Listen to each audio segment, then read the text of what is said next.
welcome back. Today's video is going to be part one of maybe several substrates videos. And I'm gonna see if I can do it on one battery charge. The plan for today is I wanted to show my two favorite substrates at the moment. Those two substrates are soil and my mixture that I talk about a lot, which is pon, perlite, or chiata. I want to talk about like the amendments that I add in soil and what they do for me and why I choose those over others. I wanted to talk about those things, and I wanted to also get a plant potted in each substrate, each of those two substrates, because I have a couple I needed to repot anyways. And then the part of the video that you're probably here to see is pH. Why does that sound so weird? pH. I put up a question box on Instagram about what you wanted to know about substrates and whether or not anyone wanted me to talk about pH, because I wasn't sure if that was something of interest to people. And then the majority of the questions that came in were pH related, or people saying that yes, they want to hear about pH. So that's gonna be the second part of the video. And is that it? I think that's it. I really don't want this video to be too long because it is Wednesday. And then on the weekend, when I'm normally editing my video for the Sunday upload, I'm actually gonna be filming with Charmaine for a collab for going up the week after. So when you're seeing this video, the next Sunday. So I'm really excited about that, but it's gonna be a jam-packed week for me. So I'm gonna try to keep it as efficient as possible. And you're probably wondering why this Hoya is next to me. I just wanted to, this is totally unrelated to the video, but she's flowering and Carnosa blooms are just so cute. This one is not like a really full ball of blooms, but they're so cute. I'm actually surprised this one's flowering so early in the year, because last year she didn't flower till the summer, but we've got another one coming here and here. So she's gonna be Bloom City soon. So anyways, that has nothing to do with the video, but just thought I'd show her. All right, let's get on to the video. Okay, you probably already seen a million soil videos, so I'm not going to bore you too much with this. I'm just gonna tell you what's in my mix and why I chose those things. So the base of my soil mix is currently I'm using the ProMix HP or high porosity soil with added mycorrhizae. So it's pretty fluffy and it has tiny perlite already in it. Now I've added a ton of my own perlite in here, so all the bigger chunks that you can probably see more easily, that's all added. I also have coconut chunks that I get from the reptile store. I have reptile bark, so you can see little pieces there. They're all kind of throughout. When I have like leftover leca from planting, I always throw little handfuls in. What else do I have? I have worm castings, which you won't be able to see, and little bits of charcoal. So of all those things, the pieces that are the most critical for me are obviously the soil as the base and perlite and bark. The things that I can omit are definitely charcoal. I'm not convinced that charcoal really does anything. And then in between coconut chunks and leca, I could probably leave one out and I'd be fine. I guess worm castings is kind of nice to have, but not totally necessary. But overall, the soil mix looks like this. If I needed to, it's so dusty. If I needed to plant a plant that needed a little bit I have not used this soil in a long time. If I wanted to plant something that didn't need so much drainage or would benefit from less drainage, I would just get more soil and mix that, like a small batch of it, because I just don't plant as many plants in that kind of like more water retentive substrate. The majority of my plants in soil are going to be in something really hydrating like this. Let's just break down why I have each piece in here. So the majority of garden soils you're gonna find are peat moss based. Most people already know this, but peat moss based soil is going to be very hydrophobic once it fully dries out. So imagine you have like,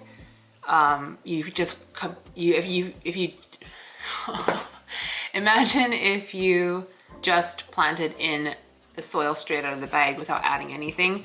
And if you're an underwater like me and you like accidentally let the soil dry out, or even if you let just the outer portion of the soil dry out, then that's going to repel water.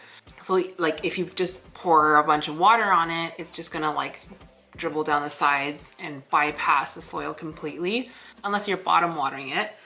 For me, perlite, not only does it provide more aeration to the soil, but it's also making the entire mix coarser, right? So you have larger pieces mixed throughout the substrate, and then whereas before it was like a brick like this of just like really solid peat moss, now you have something like this where water can drain through. So if you had a brick of totally dry garden soil, pure garden soil, then that would be really hydrophobic, so water will just kind of fall off the side. Now with added pieces like perlite, then you kind of open it up like this, so water can come through like that. Does that look kind of weirdly gross? You have water draining through the entire mass of soil. And then of course things like bark are just larger pieces. Coconut chunks are great for that too.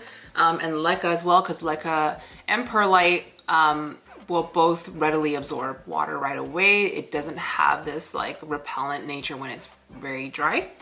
So those are all reasons why I add those into my soil. Now with charcoal, like I said, I'm not convinced that it really does prevent rot the way it's like hyped up to.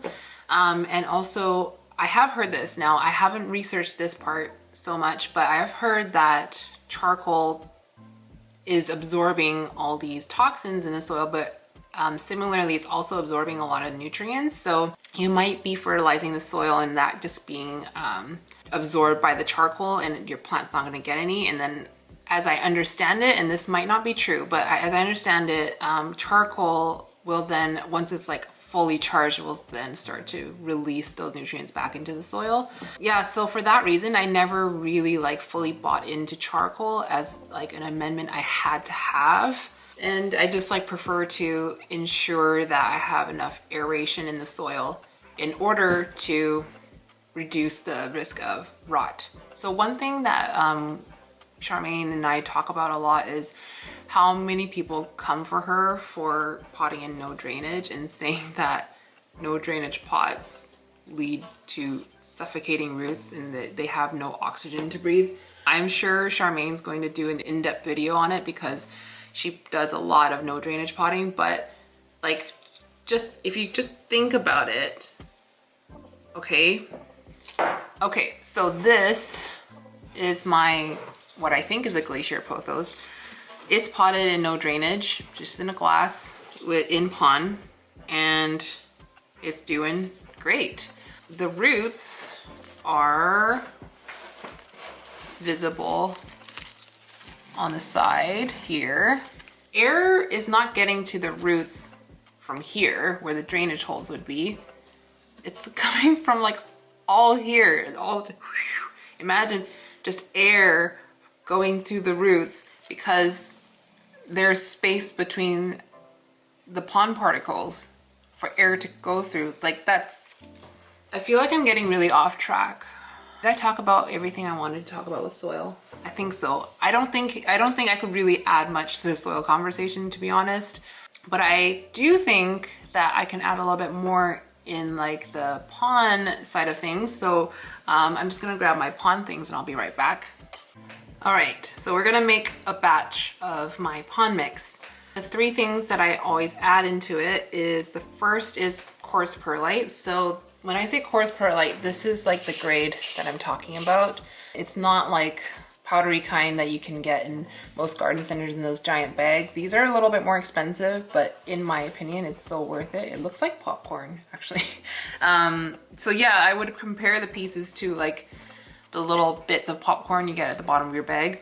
This particular one that I use is the Will Grow large perlite. So if you're in Canada, you can probably get this at most garden centers throughout the year. They are in high demand, so they're constantly sold out. Whenever I see it, I get a few bags. This has really, really nice coarse pieces in it, and they're not too powdery. You can see the bottom of the bag. It's not like just pure powder. So that's probably my favorite perlite. And you can also get asteroid size perlite. So this one's from Raven Vision. I got this from Jing. And I haven't used it a lot, but it is massive perlite. You can see how big these chunks are compared to these ones here. So I got this just last week from Jing. I haven't used it very much, but I am excited to try it out. It's a lot more porous than the smaller grade or like large perlite, this asteroid perlite. So I think it would be really fun and it'd probably hold water really well and hold nutrients really well. So it's like a size, but way more porous. So yeah, those are like probably the two that I would go for. I don't think I would ever want to buy the regular small perlite. It's just way too fine and so much powder. In my mix, I would go equal parts of that large perlite, Lechuzapon, and Orchiata. So I have freshly rinsed perlite here, get rid of all that powder. I have freshly rinsed Lechuzapon. Lechuza will tell you not to rinse it. I say rinse it because there's so much sediment in this. So we're gonna add that in. And then we add the classic grade Orchiata. I don't know if there's more than 3 grades of Orchiata. I think so the classic is quite small. It's about this size, slightly bigger than the perlite and definitely bigger than the pond. They also have one called Power and Power Plus or something like that. And those are really, really large chunks, like the ones that orchid growers use. I like Orchiata Classic because the size of it works really well with pond. This one's my favorite.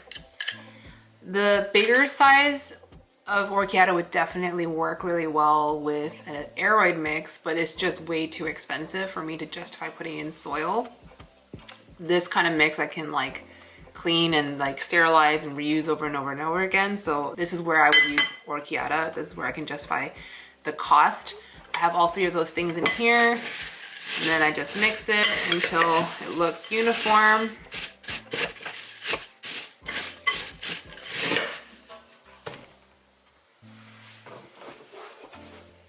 Charmaine, if you're watching this, I want you to know that I just realized my mic was off and I just turned it on.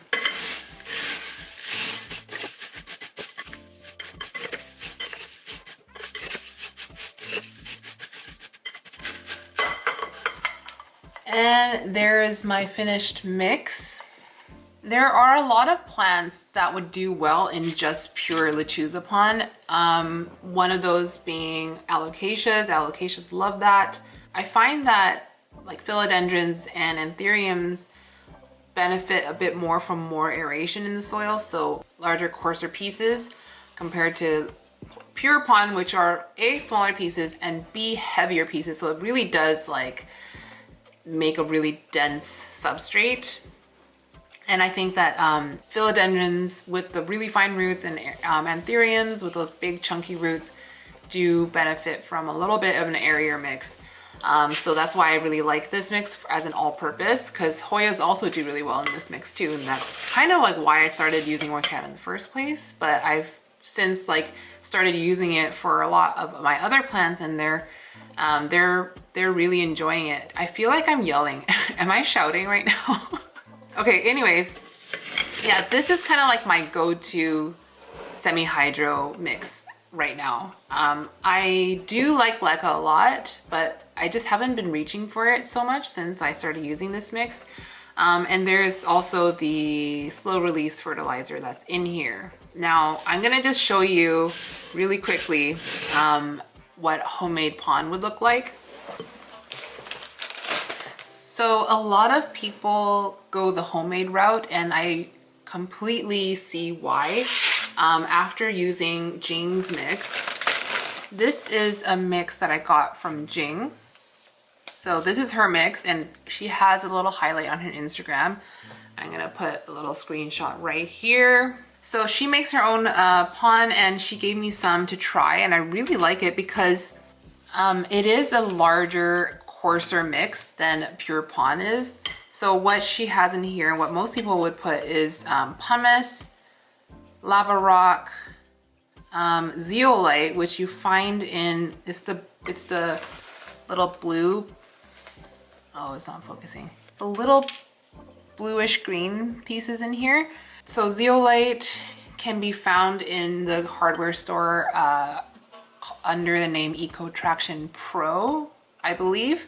So yeah, pumice, lava rock, zeolite, and then Jing has also added orchiata to that mix.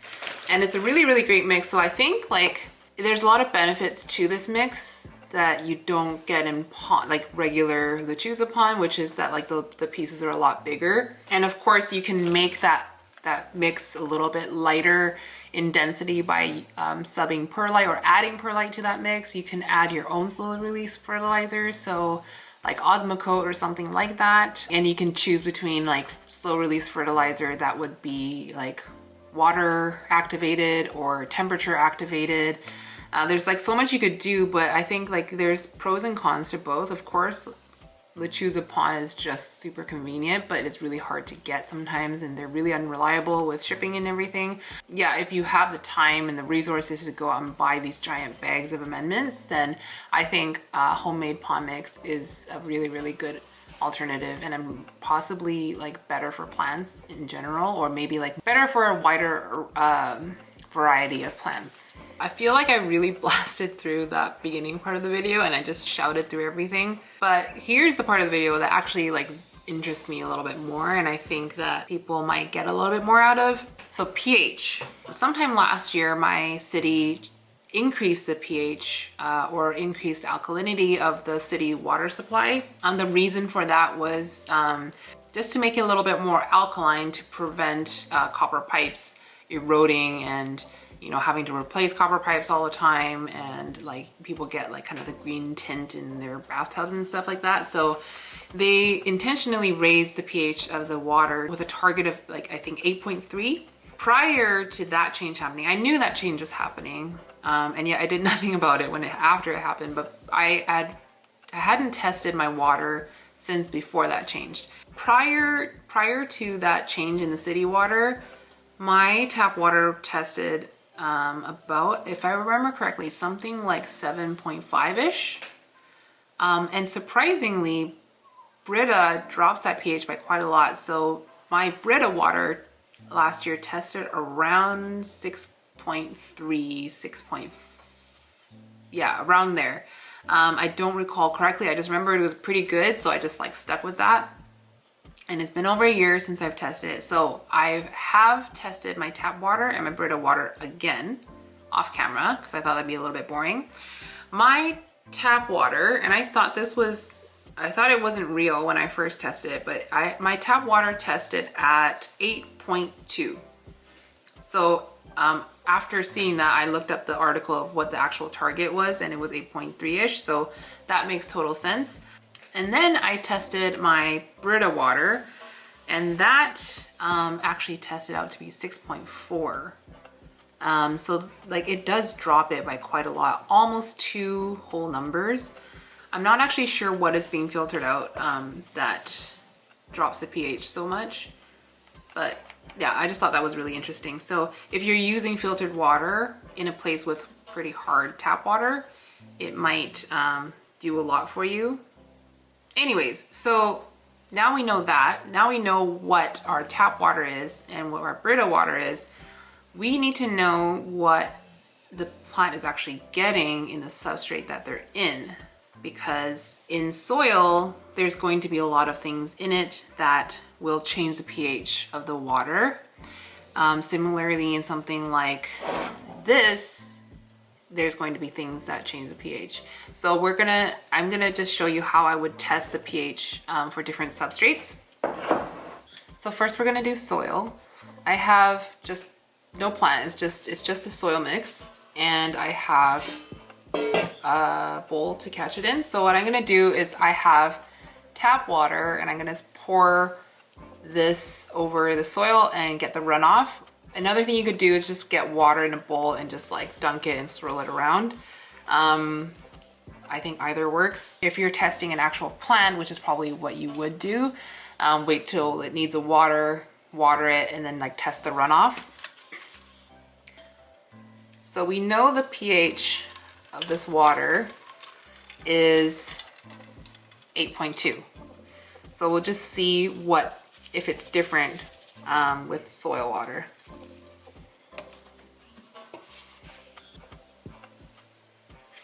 So I have two pH tests. The first one is the API master test kit that I use for my aquarium. So I already had this from fish keeping. It does have a pretty, if you look here, it's pretty precise.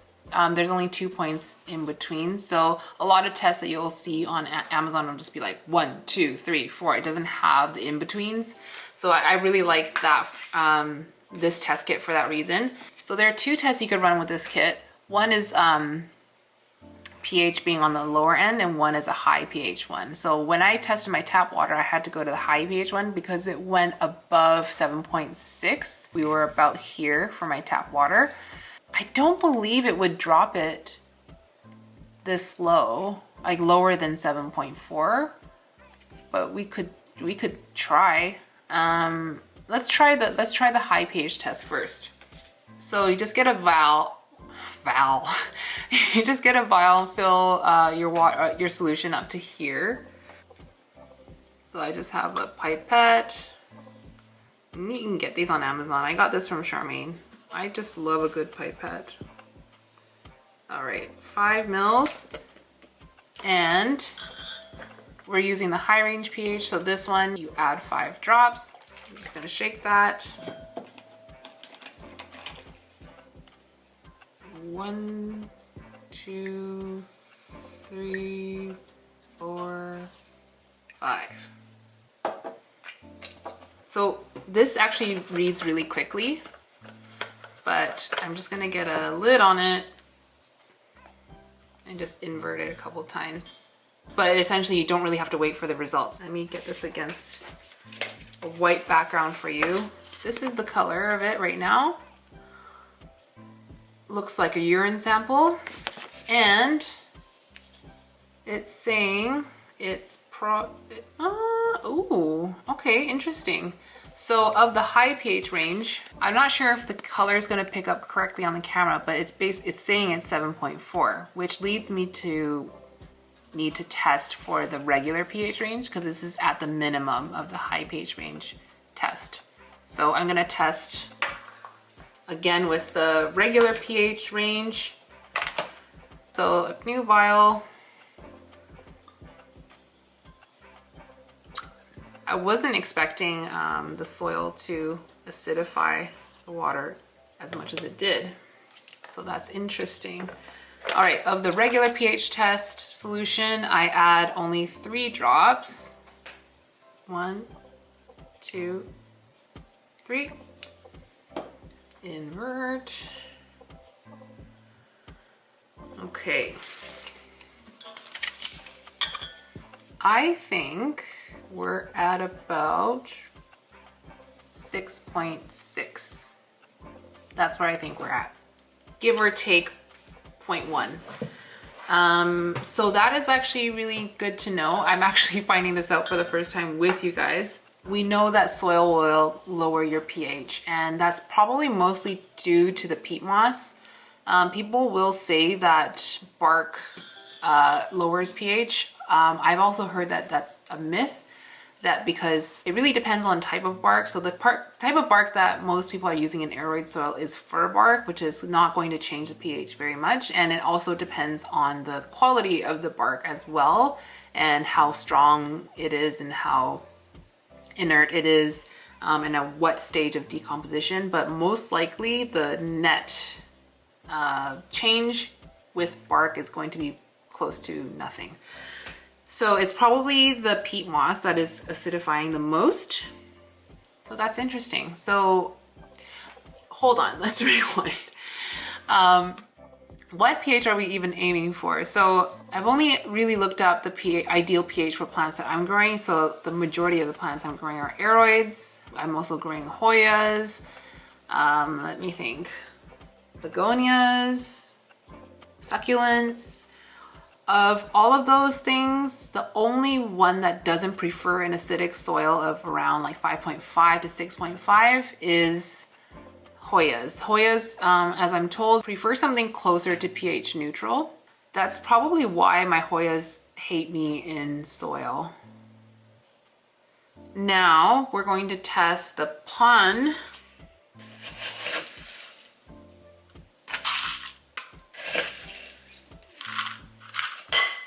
My guess is that it's going to make it more alkaline.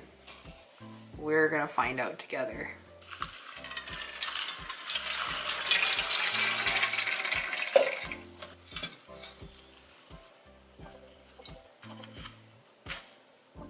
Pond water.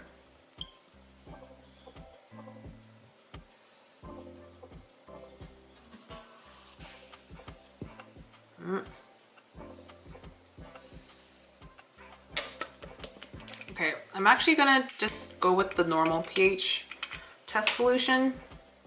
1, 2, 3. And see what this gives us.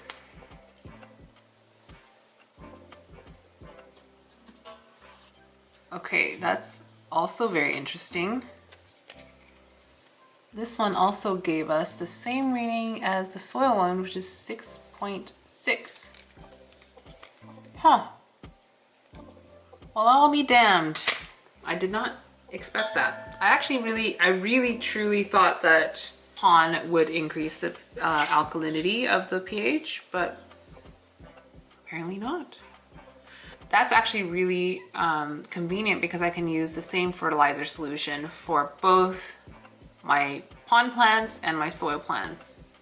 Unless it's a Hoya, in which case I should use something a little bit more alkaline. So if I needed to, let's say, lower that pH, I think the easiest thing is to get a pH down. So this is the one I've been using. It's by a company called Indo. They're actually local to me here in Vancouver. So this is just phosphoric acid and citric acid. So essentially how I would mix my fertilizers, you know, like my big 2-gallon sprayer from now on, is I would use tap water to mix my fertilizers. So as of right now, I'm using CalMag, MSU fertilizer, and liquid gold leaf. That actually tested, when I did my testing, pH neutral, 7.0 is what it tested at. So I could probably leave it, knowing what I know, that soil and pon makes the water more acidic. I'm actually really surprised about the pon thing. You know what? I'm gonna retest it. Test number 2.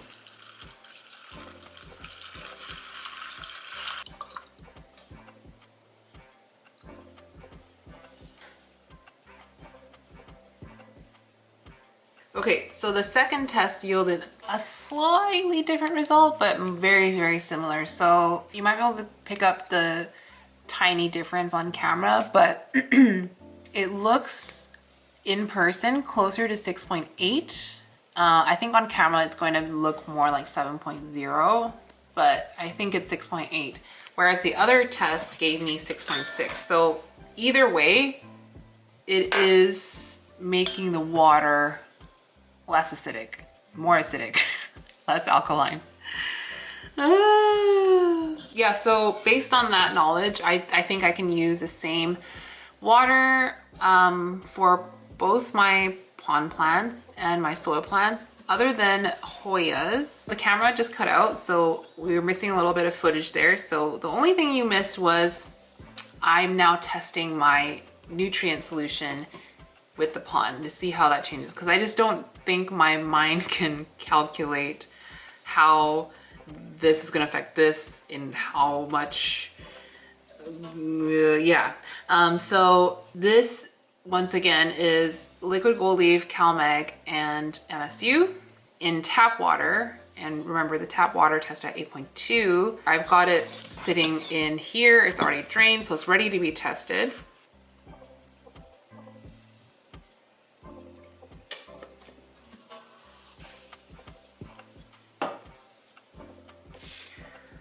Wow. Okay, so this is actually testing at 6.0, which means that I need to get a lower test, which is good because I have a different test to use. So this is the Root Farm pH test kit. It's not as precise as the aquarium one in that it only goes 4, 5, 6, 6.5, 7, 8, 8.5, but it does go below 6, which is what I needed because as you can see, the aquarium kit, the lowest is 6.0. So anything below 6, I need something like this to test with. This is actually really inexpensive, so I'll link it down in my description. So essentially what you do is you fill, it comes with a little vial like this, and you fill this halfway and you put 5 drops, or 3 to 5 drops is what they say, and then you just match the color up to the bottle and the number. So that's what I'm gonna do. That's about half. 3 to 5 drops. I'm gonna do 4.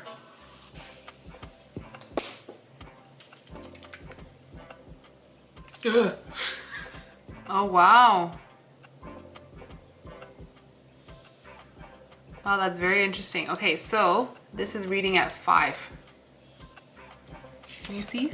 My lights are probably too bright here, but it is orange, so we're about here.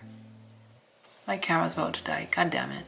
So that is really interesting. So that, I mean, it's not a precise reading, so it could be 5.5, it could be 5.0, it could be 5.4. So yeah, even if it was 5.5, aeroids would like that. It's on the low side. It looks like I don't need to lower the pH of the water anymore with this. If I was to water with straight water without any nutrients, I could probably use this, but this would probably be something you use with a lot harder water. So I know people out in Ontario, Quebec are probably dealing with a lot harder water than we are out here in British Columbia. And you don't, obviously you don't have to use this one. Yeah, so essentially that is how I test pH, is with these. It's so simple, you guys. I've been testing, I mean, I've been using this aquarium test kit for a while. This Root Farm one is new to me. I know you can use pH pens, where you just like stick a pen in and it gives you a precise reading, like a precise to a decimal point, to an accuracy of 0.1 or 0.01. But I know that the maintenance of those pens and the calibration can be a little bit finicky. So there's a chance that you could get a pen out of calibration and it'll give you false readings. So I just need it to be simple and accurate to a certain amount, like a reliable test. So I've opted to use like indicator type tests for my pH. And that's pretty much it. Like if you need to increase your pH, you get a pH up. If you need to decrease pH, get a pH down. And they're relatively inexpensive, but there's a lot of it. So I would recommend that you find a tiny bottle or split it with a friend. Maybe a hydroponic store near you would sell like small bits of it. Oh yeah, so I mean, why is pH important anyways? The plants that we most commonly grow indoors and most houseplants will thrive on acidic soil. And acidic being like the 5.5 to 6.5 range that I talk about. What happens if they don't get that? So if it's like far off, they can really show damage. If you're like way too acidic, you can get a lot of burn on your plants. Like you've probably heard horror stories of like big pH imbalances and like plants just kind of like dying off. But an ideal pH will allow your plants to uptake nutrients better.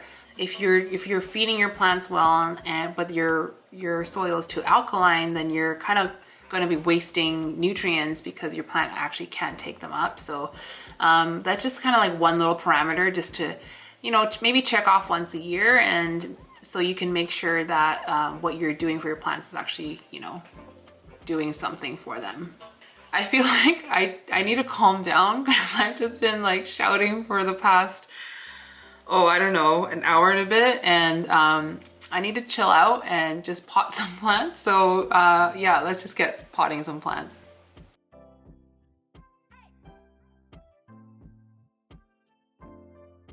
Okay, I'm back with a plant. So my plan originally with that whole substrates and pH section, the plan originally was to go off of the questions that I gotten on Instagram, but for some reason, I don't know if they changed stories because I haven't done this in a little while, like so far in the future, but I can't access those questions anymore, or those responses to the question. And I think like maybe too much time has passed because that question was posted about 12 days ago. So I don't know if after 48 hours it disappears now. I used to be able to access them after the fact. But anyway, I hope that anyone who asked a question got their question answered, because I do remember what the questions were and I tried to like make sure I covered those things in the in that portion of the video. But if your question wasn't answered, if there are any other questions, like just feel free to pop them in the comments, and I'm sure the brilliant mind of the viewers will help answer them as well, and I'll do my best to answer any questions also. So we're gonna get this El Choco repotted. It is currently in soil. I'm just gonna pot it in some fresh soil. This is kind of like looking like not horrible, but I'm not loving this pot for it anymore. I want to get it on one of Charmaine's lazy moss poles. So that's what we're gonna do for this one. So, genuine question. Do we not like chocos anymore? What happened? Suddenly nobody cares about them anymore, and it's kind of sad because I still really like them. Every time I see a nice choco, I'm like sold. I don't think people care about them anymore. I do probably, Huxley's, if you hear that, that's Huxley banging at the gate because he wants to go outside. Yeah, if I were to take a guess at why they're not so popular anymore, it's probably because they're kind of a... I know that like when the market got flooded with them, a lot of people had these like giant chocos and they just didn't really propagate very well, and I can attest to that. They propagate like crap, and maybe it's just really hard. But whenever I see like a really nice one, like Fern just did a video on her choco and it's just stunning. I'll be honest, that's the reason why I'm repotting this today and getting it on a pole. So thank you, Fern, for the motivation. Okay, I'm not going to take off too much of the soil, but I'm going to get rid of some of this moss that's on top, because for some reason I top dressed it with moss. I think it was to stabilize the stem, to be honest. The roots look fine. Chonk is super firm. So I did have, if you're wondering what this is, this is like, I'm guessing some sort of fungal issue I had with this when it was living in my Millsbow. So these two leaves have it. I treated it with Phyton 35, and then the leaves after it seemed totally fine. So it's recovered from the fungal issues. It just needs better conditions to size up now. So let's see, got a good amount of roots. Will it fit in one of these pots? Yeah. Okay, I think I'll do one of these Jing pots. I'm gonna sift out the leca from that mix later and reuse it. It's really starting to feel like spring here. Like it's still quite cold here in Vancouver, but the days are longer, and like all the like crocuses are popping out now. It's super exciting. Ooh, okay, so I have an aerial poking out of the back here. So right, it'd be facing this way if that aerial was against the lazy pole, so I think that's perfect. I'm just going to peel away some cataphyls so it can attach itself okay. Yeah, so it's gonna be like this, and then like this, and then lazy pole behind it. I'm gonna grab my Myco. Just gonna sprinkle that all over the roots.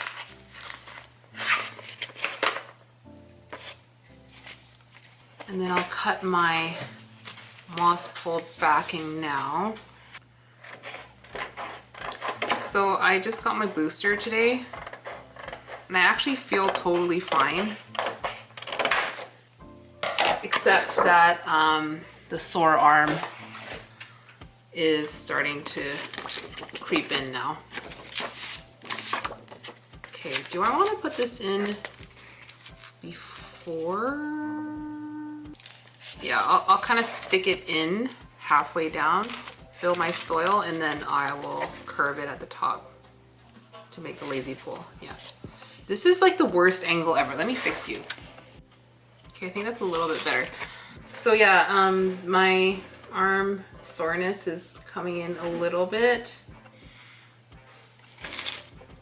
which is fine. I know a lot of people with their booster felt worse than they did with the first 2 shots. I got Moderna because it is a stronger dose, and I fully expect to feel like crap later, but for now I feel totally fine. And then when I'm smashing down the soil, I'm really just like trying to like feel for gaps in the roots and fill those holes. I'm not really like tamping it down. And then with the nice thing with the clear pots is you really can see where the air pockets are, and you can try to fill them. I would normally grab a little plant tag and poke it in, but oh, I have a spoon.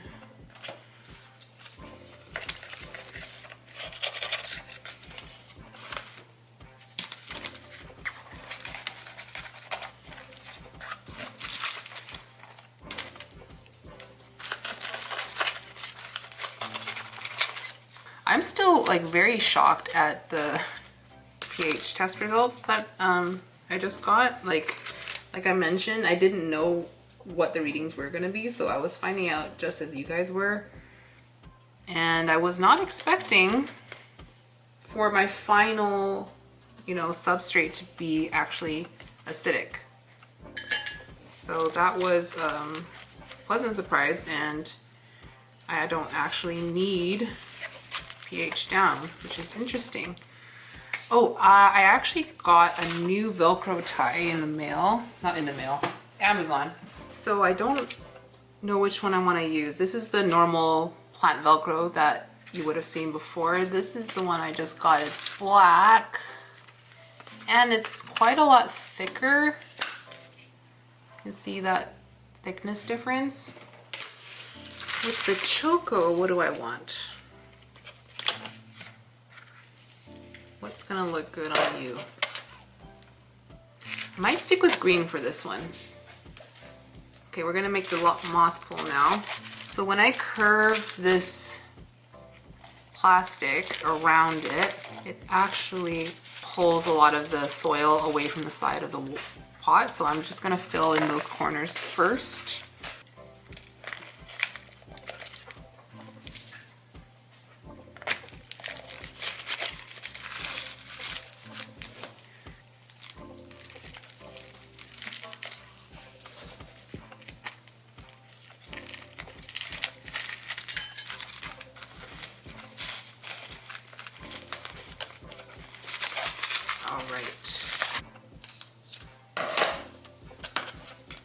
I think I'll curve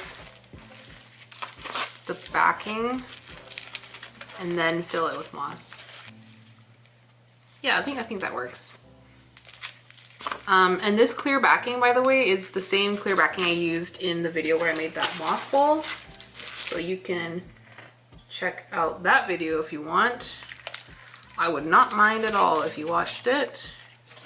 So I've just filled in the empty spaces back here a little bit with more soil, and then what I'll do is I'll fill in moss behind here. Oh my goodness. I'm feeling very ungraceful today. Yeah, so the nice thing about this lazy moss pole, well, Charmaine kind of explains why she likes it in her video, so I will link hers in the description as well.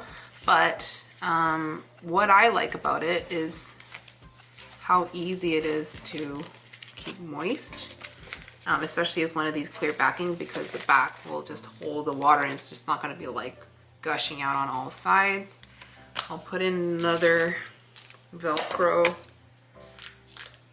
So I'm typically not an advocate of chopping off live leaves that haven't shed naturally, but I think I'm gonna cut this one off, only because I'm afraid of this fungal issue coming back.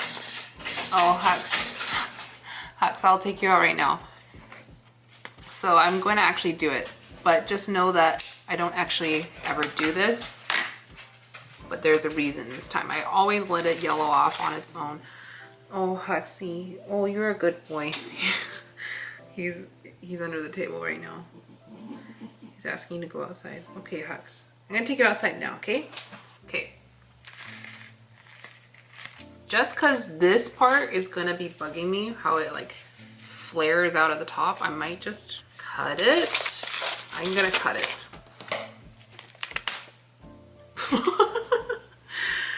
You know how like when you cut bangs and it's like not straight at all? That's just what happened.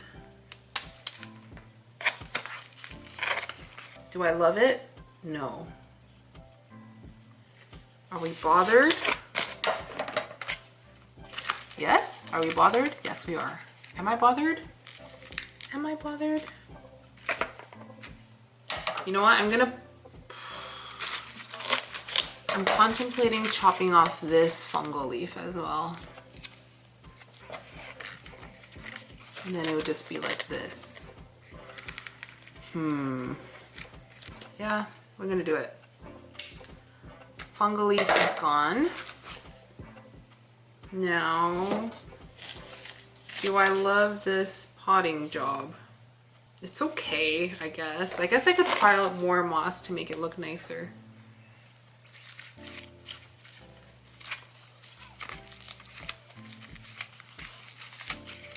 And make it look like an intentional hole rather than just a test tube.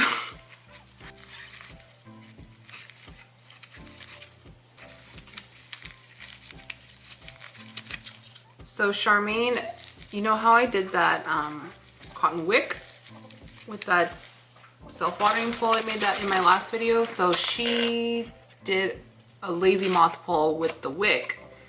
And I think she basically snaked it to the bottom of a semi-hydro plant, which is, I think is working for her. So that's good to hear. In case anyone wanted updates on how my self-watering pole is working, it is staying moist with the self-watering system.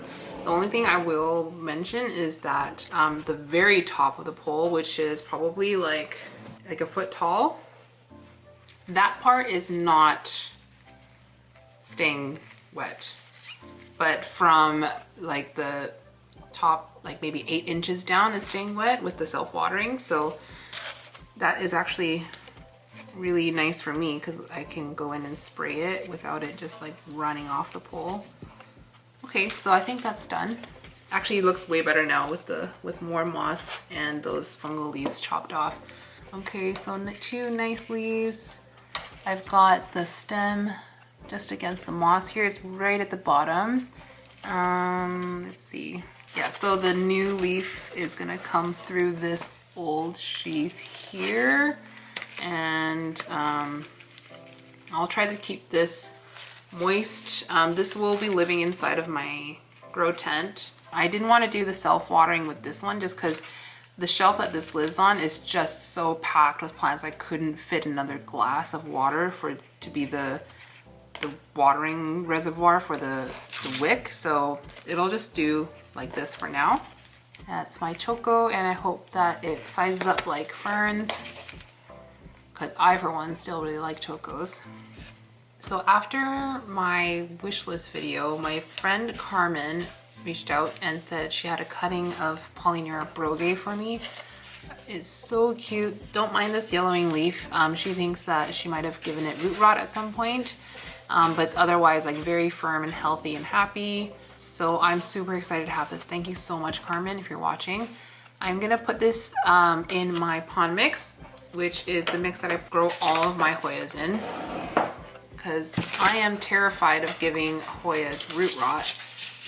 So this is kind of a foolproof substrate for me. Although now that I know that this substrate with my fertilizer water is definitely acidic, I will need to get pH up for my Hoyas, because they're not gonna like that much acidity at all.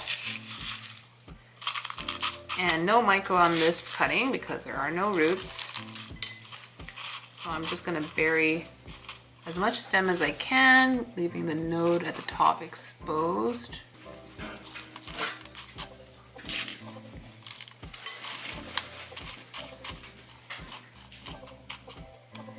Okay, and that's it, potted up. I'll add some water later, and that's gonna grow inside my Millsbow cabinet. I'm so happy to have this Hoya. Finally have a Polyneuria, and it's so nice and splashy. Thank you, Carmen. I think that is all that I have time to pot up today. So let me just go grab Huxley. Alright guys, thank you so much for watching today's video. I hope it was at least entertaining, if not educational, because I'm not sure if it would have been educational. I know, Huxley. You're a sweetheart. You're a sweetheart. You're a very sweetheart. Like I said, this is probably part one of many. Hopefully the next one will be a little bit better and I won't just be shouting at you guys for an hour. I'll be honest, it's not a topic I'm like super comfortable talking about, but I am very, very interested in it. This year I want to just focus on this year I want to focus on growing plants more than obtaining plants, and pH and optimizing my substrates and fertilizer and everything, and growing conditions. It's all going to be a part of it.